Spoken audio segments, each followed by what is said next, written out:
नई नई कहानी देखने के लिए हमारे चैनल स्टोरी विद सागा को सब्सक्राइब करें और वीडियो को लाइक ज़रूर करें। आगे बढ़ते हैं कहानी की ओर। भाई साहब, हमें आपकी बेटी पसंद है। यह तो बहुत खुशी की बात है। अगर आपको हमारी बेटी पसंद आ गई है तो कृपा करके कुछ लेन देन की बात हो तो वह भी हमारे सामने रख दीजिए, क्योंकि हम लोग काफी गरीब हैं। मेरे पास मेरी लड़की के अलावा आपको देने के लिए और कुछ नहीं है। अगर आपको कोई समस्या ना हो तो मैं यह रिश्ता पक्का समझूं। अरे भाई साहब, ऐसी कोई बात नहीं है। हमें भी यह दहेज प्रथा बिल्कुल पसंद नहीं। हम इसके सख्त खिलाफ हैं। आप बस अपनी बेटी हमें दे दीजिए और हमें कुछ नहीं चाहिए। यह तो बहुत अच्छी बात है। भाई साहब, आप जैसे लोग आजकल कहाँ मिलते हैं? आजकल तो बिना दहेज की शादी ही नहीं होती। भाई साहब, हम उन लोगों में से नहीं हैं। हमें दहेज बिल्कुल नहीं चाहिए। बस आपसे जो बनता है, अपनी बेटी को जो दे सकते हैं बस उतना दे दीजिएगा, वह भी अपनी बेटी के सुख के लिए। वो क्या है ना, हमारे घर में फ्रिज नहीं है। आप तो जानते हैं आजकल कितनी गर्मी पड़ती है, तो आपकी बेटी के लिए फ्रिज दे दीजिएगा। और हमारे घर से आपका घर थोड़ा दूर पड़ता है, तो आपकी बेटी को आपके घर आने में बहुत तकलीफ होगी। इसलिए आप एक मोटरसाइकिल या स्कूटी दे दीजिएगा। और घर में का पूरा सामान पुराना हो गया है। आपकी बेटी अगर आएगी तो पुराना सामान देखकर उसे बुरा लगेगा, तो थोड़ा कुछ करके थोड़ा नया सामान भिजवा दीजिएगा और हमें और कुछ नहीं चाहिए। हम दहेज के सख्त खिलाफ हैं। बस हम आपकी लड़की की सुख सुविधाओं का सामान ही आपसे मांग रहे हैं। लड़की का पिता सोच में पड़ जाता है। ठीक है भाई साहब, मैं आपको एक हफ्ते के अंदर में संदेशा भिजवा दूंगा। ठीक है, आप विचार विमर्श करके हमें बता दीजिए, पर एक हफ्ते से ज्यादा का समय मत लीजिएगा, जरा जल्दी बताइएगा। हमारे लड़के के लिए बहुत से रिश्ते आकर खड़े हैं, लेकिन हमें अच्छी संस्कारी बहू चाहिए थी, इसलिए हम आपके यहाँ आए थे। वरना हमारे बेटे के लिए लाखों रुपए दहेज देने के लिए भी तैयार हैं। इतना कहकर लड़के वाले वहां से चले जाते हैं।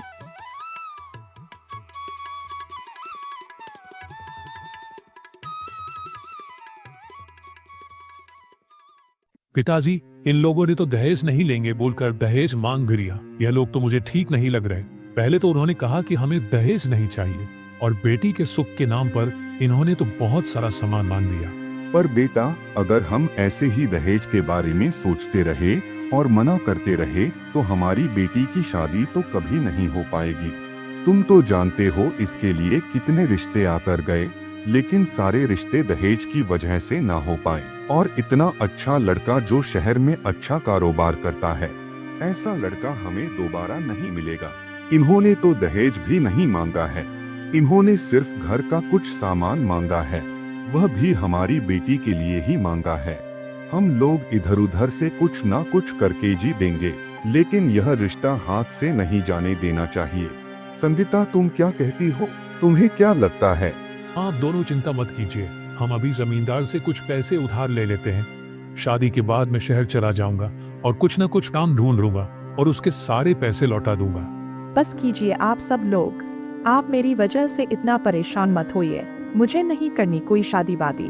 उन लोग ने दहेज के नाम पर कितना कुछ मांग लिया और आप भी उन लोगों की हक में हाँ मिला रहे हैं। मुझे वह लोग कुछ ठीक नहीं लग रहे। उन्हें दहेज चाहिए, बहू नहीं। छोटी, तू चुप कर, तू कुछ नहीं जानती। हम लोग हैं ना, हम सब देख लेंगे, तुम्हें चिंता करने की कोई जरूरत नहीं है। और विजय जमींदार से थोड़ा कर्ज उठा लेता है और सोनम की शादी हो जाती है।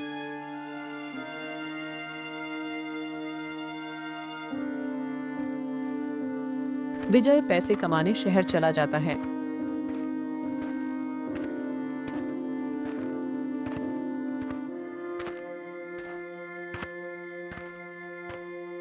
सोनम, शादी के लिए जो छुट्टियां मैं निकाली थी वह अब खत्म हो गई है। मुझे कल ही शहर के लिए निकलना होगा। ये सुनकर सोनम सोच में पड़ जाती है।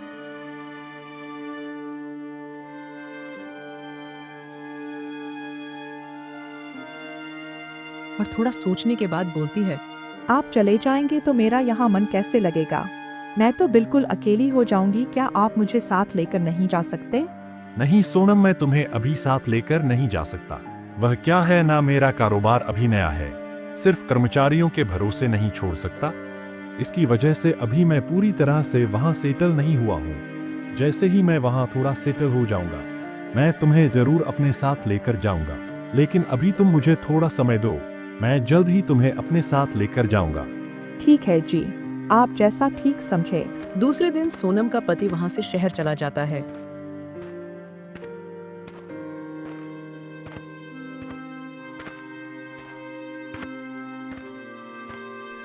ऐसे ही कुछ दिन बीत जाते हैं।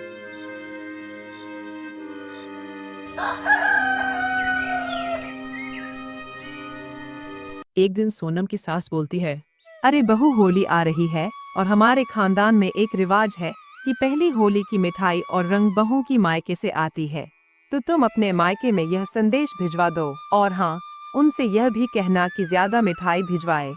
हमारा खानदान बहुत बड़ा है, 2-4 किलो मिठाई से कुछ नहीं होने वाला, और मिठाई जरा अच्छी भिजवाए, नहीं तो हमारा नाम खराब हो जाएगा। हमारी इज्जत का सवाल है, वरना लोग हमें कल ताना मारेंगे कि तुम्हारी बहू के मायके वालों ने कैसी मिठाई भिजवाई है। ठीक है माँ जी, मैं संदेश भिजवा दूंगी।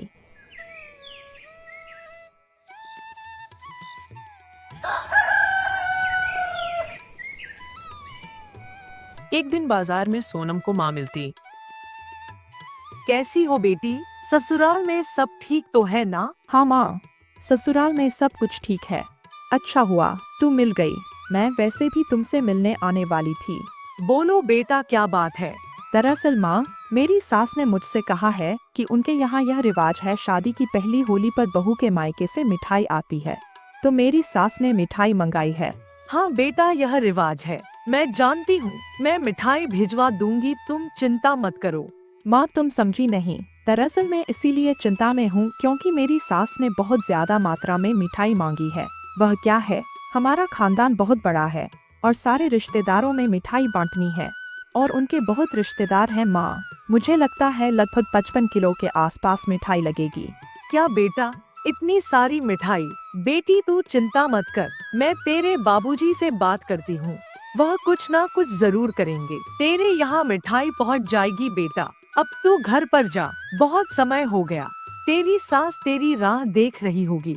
जी माँ, मैं चलती हूँ, आप अपना ख्याल रखिएगा। सोनम की माँ घर जाकर अपने पति को सारी बातें बताती है। इतने पैसे तो नहीं है हमारे पास, तुम चिंता मत करो, मैं एक काम करता हूँ जमींदार से और पैसे ब्याज पर ले लेता हूँ।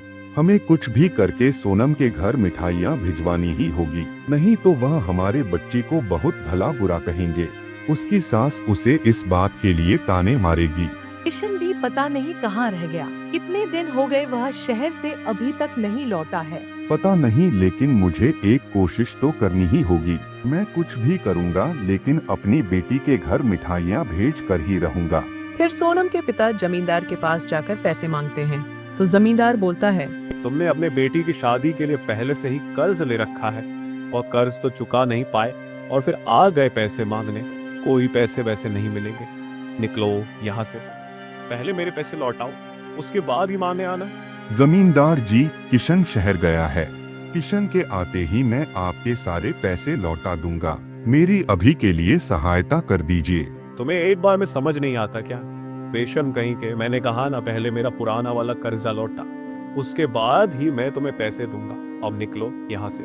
तभी किशन वहाँ पर आ जाता है और बोलता है, जमींदार, मुंह संभाल कर बात कीजिए और ये लीजिए आपके सारे पैसे, वह भी ब्याज सहित। पिताजी, आपको इससे और पैसे मांगने की कोई जरूरत नहीं है, चलिए यहाँ से। किशन बेटा, तू कहाँ रह गया था?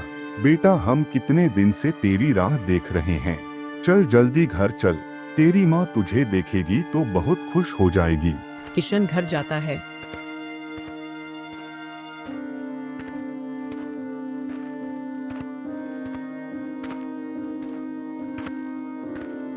किशन की माँ उसे देखकर बहुत खुश हो जाती है और बोलती है, बेटा, सोनम के ससुराल वालों ने लगभग 55 किलो मिठाई मांगी है। आप चिंता मत कीजिए, 55 किलो क्या, मैं 150 किलो मिठाई भिजवा दूंगा। ईश्वर की कृपा से मेरा शहर में बहुत अच्छा व्यापार चालू हो गया है, और मुझे बहुत अच्छा मुनाफा भी होता है। माँ, अब चिंता की कोई बात नहीं। अब हमारी गरीबी वाले दिन नहीं रहे। आपके आशीर्वाद से आपका बेटा बहुत तरक्की कर रहा है माँ। दोनों ये बात सुनकर बहुत खुश हो जाते हैं।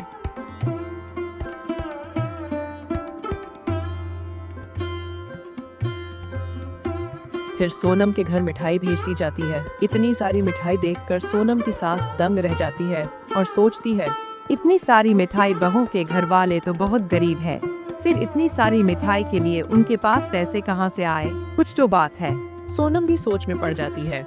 पता नहीं पिताजी ने इतनी सारी मिठाई के लिए किस किस से कर्जा लिया होगा। मैं अच्छी तरह से जानती हूँ उनके पास इतने पैसे नहीं है। पता नहीं मेरी वजह से मेरे माँ बाप को और कितनी तकलीफ झेलनी पड़ेगी। कुछ दिन ऐसे ही बीत जाते हैं।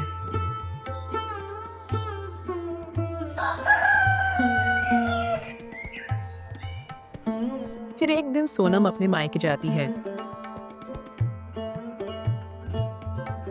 यह घर हमारा है, इतना अच्छा। और यह कैसे हो गया माँ? अपने घर कब बनवा लिया? ये तेरे भैया का कमाल है छोटी। हाँ सोनम, किशन शहर में व्यापार कर रहा है, उसे बहुत अच्छा मुनाफा होता है। यह सब किशन ने ही किया है। और तुझे जो मिठाइयाँ भेजी थी वह भी किशन ने ही भेजी थी। माँ, मैं आज बहुत खुश हूँ। मुझे तो आपकी चिंता हो रही थी कि पता नहीं पिताजी ने मिठाइयों के लिए पैसे कहाँ से लिए होंगे। मैं बहुत खुश हूँ। आखिरकार हमारे अच्छे दिन आ ही गए। ऐसा घर तो हमारे पूरे गांव में भी नहीं है माँ। बेटी भगवान की कृपा है। अरे गायत्री, तुम जानती हो तुम्हारे बहू के मायके वाले तो बहुत अमीर हो गए हैं। सुना है गांव में बहुत बड़ा घर बनाया है, और ऐसा घर जो पूरे गांव में किसी का नहीं है। सुना है तुम्हारे बहू का भाई बहुत अच्छा कमाता है और शहर से बहुत पैसा लेकर आया है। क्या बात कर रही हो? हाँ, मैं बिल्कुल सच कह रही हूँ। यकीन नहीं आता तो अपने बहू से पूछ लो। अच्छा, यह बात है। वही मैं सोचूं, इन भिखारी के पास इतनी सारी मिठाई के लिए पैसे कहाँ से आए? मुझे कुछ ना कुछ करके उनके पास से और पैसे निकलवाने होंगे। कुछ दिन ऐसे ही बीत जाते हैं।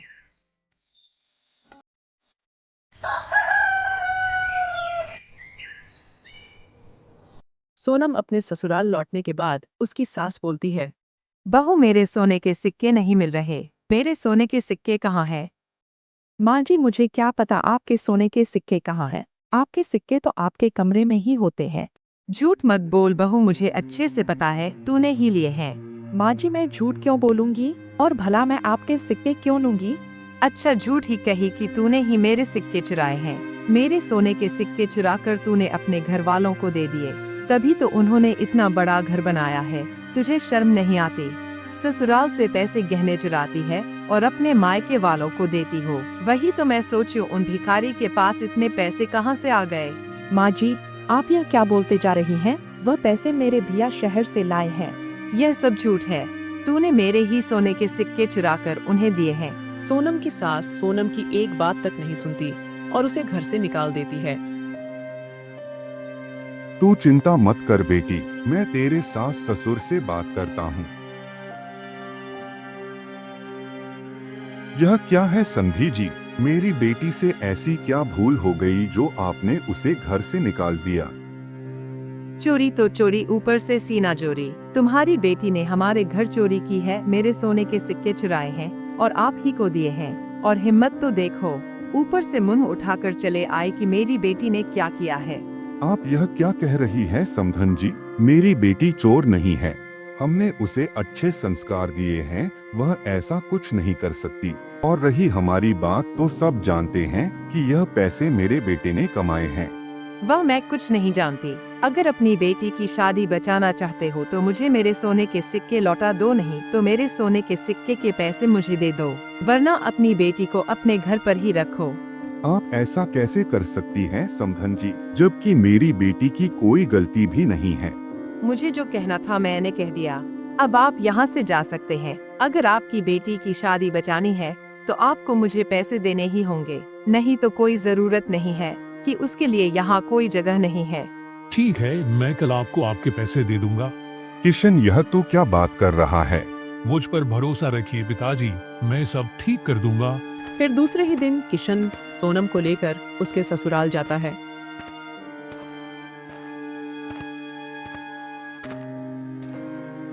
और उसकी सास को पैसे दे देता है। पैसे देखकर सास बहुत खुश हो जाती है। यह हुई ना बात। इन लोगों को अच्छा मजा चखाया। यह तो कमाल ही हो गया। मैंने कितनी आसानी से इससे पैसे निकाल लिए। अब आगे आगे देखो मैं तुमसे तुम्हारी बेटी के नाम पर और क्या क्या करवाती हूँ। थोड़ी ही देर बाद किशन पुलिस को लेकर वहां आता है। यह क्या है किशन? यहाँ पुलिस क्या कर रही है? आपके सोने के सिक्के चोरी हो गए थे ना, पुलिस इस बात का पता लगाने आई है। उन्होंने हमारे घर पर तो देख लिया, वहाँ उन्हें कोई सोने के सिक्के नहीं मिले, तो सोचा एक बार आपके घर की भी तलाशी हो जाए। वह सिक्के हमारे घर में नहीं है। वह तो तुम्हारे बहन ने ही चुराए थे और तुमने उसके पैसे भी दे दिए। फिर वह सिक्के यहाँ कैसे होंगे? वह तो पुलिस का काम है ना, अब वही पता लगाएगी कि वह सिक्के कहाँ हैं। सोनम की सास बहुत मना करती है, लेकिन पुलिस तलाशी करती है और वह सिक्के सोनम की सास के कमरे में ही मिल जाते हैं। यह सिक्के यहाँ कैसे आए मुझे नहीं पता। क्यों झूठ बोल रही हो माँ जी? आप ही के पास थे। आपने जानबूझकर मेरे घर वालों से पैसे निकलवाने के लिए यह सब नाटक रचा। आपको शर्म आनी चाहिए। अगर आपकी कोई बेटी होती और उसकी सास उसके साथ यह सब करती तो आपको कैसा लगता? मेरी बहन भी तो किसी की बेटी है, जरा उसके माँ बाप के बारे में भी सोचा होता। आपने जो जो मांगा हमने सब दिया, क्योंकि हम हमारी बेटी की खुशी चाहते थे। उसकी खुशियों के लिए हम सब करने के लिए तैयार हो गए। लेकिन आप इस बात का फायदा उठा रही हो। बेटी की खुशियों के लिए माँ बाप क्या कुछ नहीं करते ताकि उनकी बेटी को ससुराल में कोई तकलीफ ना हो, वह खुशी से रह सके, और आप जैसे लोग उन्हें मजबूर करते हैं। उनकी सास का सर शर्म से झुक जाता है और वह बोलती है, सोनम बेटी मुझे माफ कर दे, मुझसे गलती हो गई। भगवान ने मुझे कोई बेटी नहीं दी, अगर दी होती तो शायद मैं आज ऐसा कदम नहीं उठाती। मैं समझ ही नहीं पाई, पैसे की लालच में मैं अंधी हो गई थी। मुझे माफ कर दे बेटी, आइंदा मैं तुझे अपनी बहू नहीं अपनी बेटी बनाकर रखूंगी। तुझे यहाँ किसी बात की कोई तकलीफ नहीं होगी। मैं वादा करती हूँ। मुझे एक मौका दे दे बेटी, मुझे माफ कर दे। माँ जी, आपको आपकी गलती का एहसास हो गया, यही काफी है। मुझे और कुछ नहीं चाहिए। मैं आपको सास नहीं अपनी माँ समान ही मानती हूँ। भैया आपका बहुत बहुत धन्यवाद। आज आप न होते तो न जाने मुझे कैसी कैसी तकलीफों का सामना करना पड़ता। नई नई कहानी देखने के लिए हमारे चैनल स्टोरी विद सागा को सब्सक्राइब करें और वीडियो को लाइक जरूर करें।